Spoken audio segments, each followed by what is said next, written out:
Borealis heads to a mineral-rich planet. The crew sleeps in capsules, with 4 years left to arrival. Suddenly, an asteroid pierces the hull, derailing all plans. Andy wakes up and starts a family video call. The ship's computer interrupts, warning of severe damage. Andy's covered in suit-forming gel and ejected into space with others.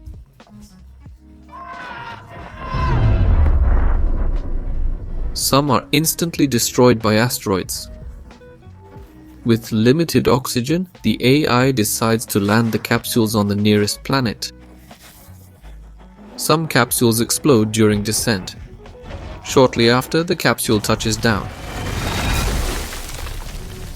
The impact knocks Andy out as family images flash before his eyes. Upon waking, the AI reports Andy has a heart problem. Looking around, Andy sees nothing but a lifeless wasteland. Attempts to contact other crew members prove futile. The capsule starts to sway, indicating the area is unstable. We'll have to leave this place. But trying to open the door does nothing. Worse, his capsule lacks a full survival kit due to his low rank. The only option is to kick out the glass and use any available objects. As he surveyed the area, the capsule shook. Why? He checked his suit. Death seemed certain, but he found a sealant gel for suit punctures. Before Andy could react, the engine caught fire. He escapes and sees Borealis strike the planet, causing a huge explosion. The blast wave knocks Andy down. Later, Andy asks IYA where he is and realizes the ship is less than halfway. Andy is now stranded on an uncharted planet, but then he spots a light and heads towards it. He finds another capsule, already evacuated, but the occupant didn't survive. The oxygen tank's punctured. Andy leaves quickly, not noticing capsule cuts.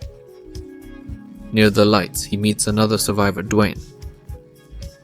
Dwayne had access to the nav log. He learned the company chose a shorter, dangerous route to save money. A path filled with asteroids to cut costs. Dwayne built a device to send an SOS to Earth. The problem? The message will take 8 months. Help won't come soon. Andy realizes he might never see his family again. Dwayne tries to cheer him up, but a monster jumps out of the fog. Andy's alone again. He sends a message to Earth, grabs Dwayne's gun, and warns oxygen's running low. Andy must hurry to the Borealis wreck for oxygen. On his way to the ship, he keeps checking the radio, hoping to find other survivors. The road ends abruptly at a steep slope. It's all due to unstable radiation in this uncharted area. Luckily, a girl named Naomi responds on the radio. She's trapped in her capsule and asks Andy to rescue her. Naomi shares her location, warning it's in an unstable zone. Going there would be too dangerous. Andy's willing to risk it. Naomi might be the last survivor, and she might have oxygen.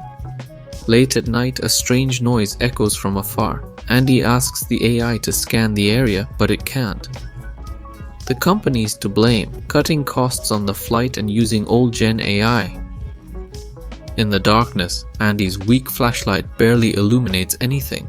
He thought he saw something run by, but dismissed it as his imagination. The monster's watching him now. Andy sees strange holes and stumbles on a huge cobweb-covered hole. He panics and runs when something slips by. He realizes it's the monster. Andy turns off the lights, gets a signal of crew nearby, but no one's there. In the sky appears Belge fire, illuminating the monster. The tracker's in it. Dwayne's weapon fails. Only option, run. Monster chases, trying to strike with its tail. Andy runs blindly, eventually falling. He survives, but the monster won't descend. Naomi warns that oxygen's leaking from his suit. Andy quickly finds a breach, uses leftover gel. Surprisingly, he connects to the radio. Dwayne, who claims he's fighting a horde of monsters. He needs help. Andy refuses, but Naomi thinks Dwayne might have oxygen tanks. Later, he enters a field of capsules. Bright light helps find Dwayne. Dwayne yells about monster weaknesses but is cut off. Andy realizes there are multiple monsters, not just one. He gets an idea to activate something in the capsule. The noise attracts attention. Monsters appear. Andy hides, then tries to escape. A monster spots him and gives chase. When Andy enters the fog, the monsters stop. Deeper in, he sees fireflies. As they turn red, they attack. Worse, the ground becomes liquid. A monster catches Andy and tries to eat him. Andy fakes a heart attack, making Yue use an electric shock. The shock was so strong the monster immediately spat him out. Andy jumps into the fireflies' tunnel lair. The fireflies attack the unwelcome guest.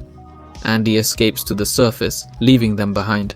AI reports, not enough oxygen to reach Naomi, but enough to reach the ship's remains. Andy decides to save Naomi. Breathing gets harder with each passing minute.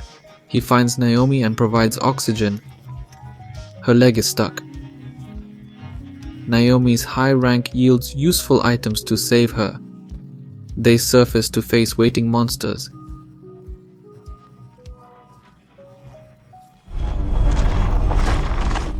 They dash to the surprisingly intact Barillas. Monsters chase them into the ship's wreckage. Naomi fires rockets at the pursuing monster. Paras distracts monsters and runs into the ship. At the last moment, they shut the door on the creature. Electricity's on. Backup power works fine. Supply boxes remain intact, boosting survival chances. The main issue: control panels covered in cobwebs. Monster enters, doesn't notice people, moves on. They turn, see new monster emerging from hatch. It spots them, they flee to the airlock. Next door won't open. They lose all hope. Salvation. Andy shows a video of his family. They died in a car crash, only he survived. Preparing to die, Naomi spots fireflies in Andy's suit. As monster breaks in, Naomi throws fireflies at it.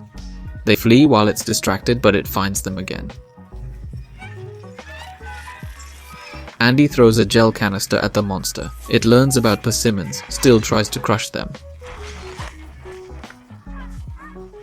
Naomi plans distraction. Andy to cut lights.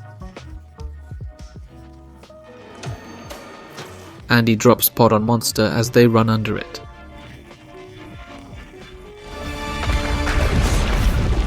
Naomi fears Andy's dead, but he shows signs of life.